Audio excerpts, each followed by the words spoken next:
Je suis Jean-Pierre Roland, je suis professeur d'orgue au Conservatoire d'Aix-en-Provence et nous sommes ici aujourd'hui à l'occasion du Jour de l'orgue qui est une manifestation comparable aux Journées du patrimoine mais organisée spécifiquement par l'association Orgue en France qui fédère toutes sortes d'associations locales de mise en valeur des orgues sur le territoire et qui consiste à ouvrir les portes des tribunes, des orgues, et à les faire entendre au plus grand nombre de personnes possible pendant un week-end de printemps.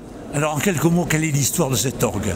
Alors c'est un orgue qui a été construit par une entreprise, une manufacture du 19e siècle, fin 19e, et qui a donc servi pendant très très longtemps à la chapelle, aux offices à l'époque, et qui comportait donc des sonorités un peu sombres comme on faisait au 19e siècle.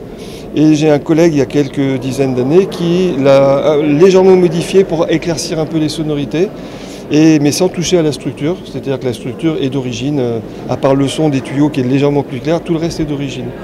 Aujourd'hui, j'imagine que pour vous, c'est un jour très très important. Hein. Oui, c'est important pour nous, c'est important pour les gens ici, c'est important pour l'orgue lui-même, puisque l'orgue a été relevé. Un relevage, c'est une restauration partielle, parce qu'il y a des pièces qui avaient besoin d'être restaurées, d'autres non, qui étaient en bon état. Donc on a fait ça il y a un petit moment, et c'est aujourd'hui qu'on peut le montrer. Donc c'est toujours une fête de faire ça. Ce que j'adore dans l'orgue, c'est au niveau de sa conception, le fait que le musicien a une place un petit peu particulière, dans le sens où il y a une soufflerie qui crée l'air en permanence. Il y a des tuyaux qui sont déjà taillés, déjà bien réglés. Donc en fait, l'organiste n'intervient que pour laisser passer du son dans certains tuyaux, à certains moments ou non. Et donc il a une place un petit peu différente. L'instrument, c'est le bâtiment et l'orgue en lui-même. Et le musicien est seulement là pour jouer un rôle un petit peu de chef d'orchestre, pour diriger qui va parler et à quel moment. L'orgue est un instrument à clavier, donc il y a un ou plusieurs claviers manuels. Pourquoi plusieurs? Simplement parce qu'il y a différents, ce qu'on appelle des registres de tuyaux, c'est-à-dire des tuyaux qui vont avoir différentes sonorités.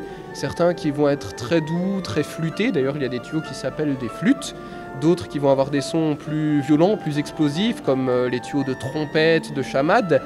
Et en fonction des sonorités, il y a différents claviers qui vont être pour ces tuyaux-là.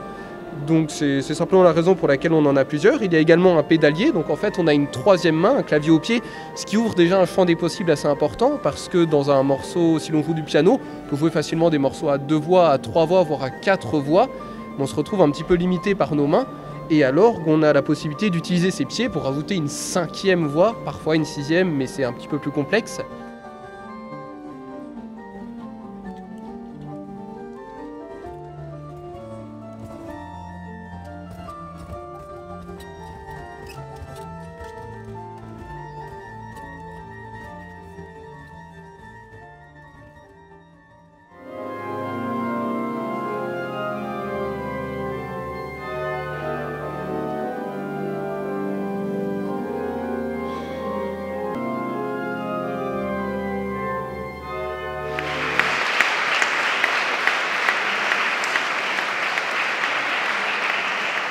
Est-ce que vous êtes un professeur heureux?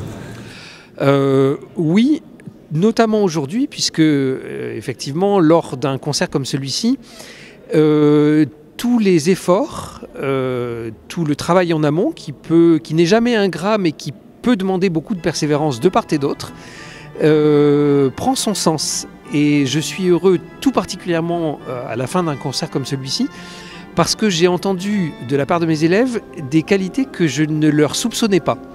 Mon travail, c'est de réunir toutes les conditions possibles pour que la prestation réussisse.